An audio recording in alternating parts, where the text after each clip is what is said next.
Are we ready? How Rhonda Stark, a professional photographer in Photoshop, would do Edits on a face to get rid of blemishes. First, I would Control J or make a duplicate copy. That way you just kind of have a backup to work with. Next, I use the patch tool.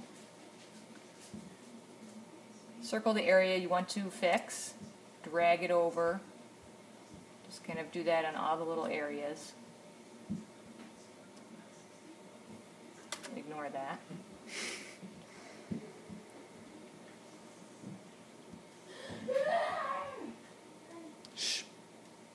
Okay, so it could take a while depending on the blemishes.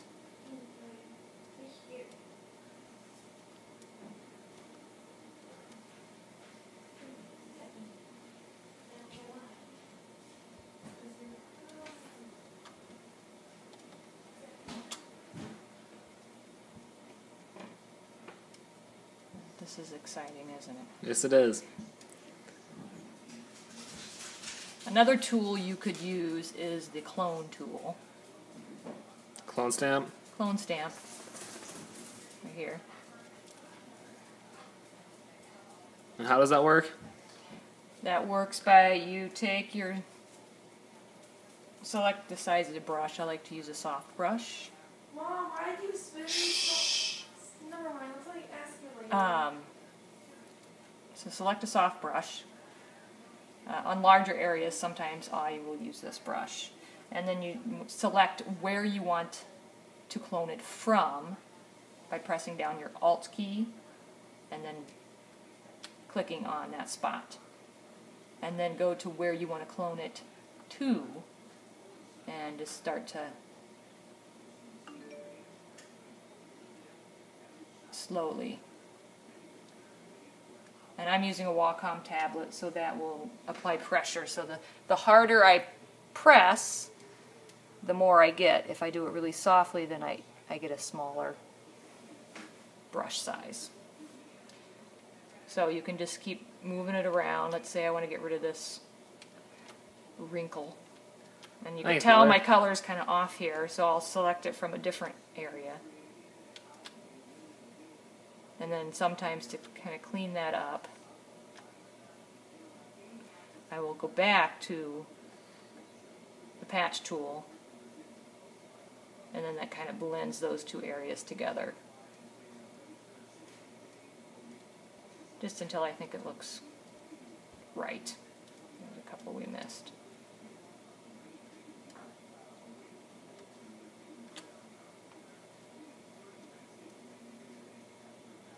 And if you need to get to another specific area that's really detailed, I will just increase my size so you really can get in there. And if you wanted to, specifically go in and clone all these little lovely, I guess, blackheads, pores, you could do it like that. Another thing I will do is I'll make another duplicate layer. And to kind of get rid of under eye bags is I'll again use my clone, or this one. Patch tool. Patch tool, and I'll kind of clone, or just kind of select that down for each of the kind of the under eye bags. I'll get rid of anything that was kind of duplicated that I didn't like. And then I'll reduce my opacity to make it a little more natural.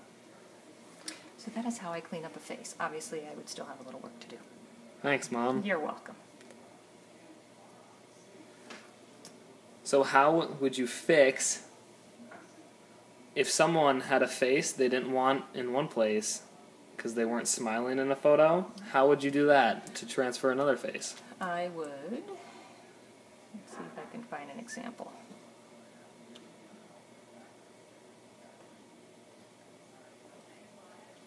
I did one of these recently.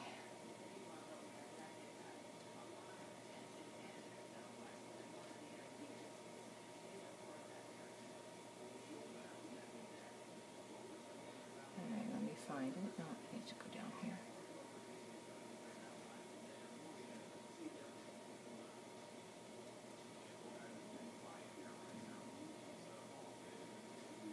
this image, this little girl was not looking. Actually, I did too, but I'll just concentrate on the little girl. So she wasn't looking at the camera, so I found another image from the same series. I think it was... no, it was this one. Everybody else wasn't looking at the camera, but she was. So I'll go in here, and... What tool do you use for this? I will use a lasso tool, and I'll just kind of randomly get what I want. I want to bring it down and get a little more of that. And then I'll right click and do a feather, probably a 3. And what does the feather tool do? The feather tool will, it makes it so it's not so hard. It will feather what it cuts out on the edges. So it's very soft. Do a Control-C, copy, go to my next picture. That's him, I'll leave that. Paste her in. Okay, obviously she's a little bit big here. And I will just resize until it gets close. I'll usually estimate.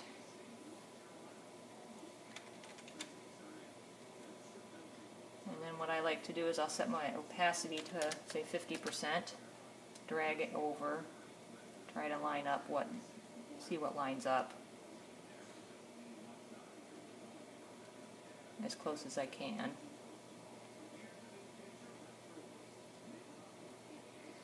then go back to full, and that wasn't bad.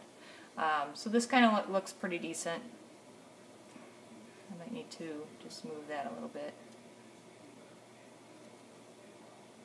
And then I'll use an eraser tool. Set my brush size. I like it soft around the edges. So my hardness is set to 0. And then just start erasing kind of the stuff I don't want. Around the hair you can kind of get a blend in with what was behind it.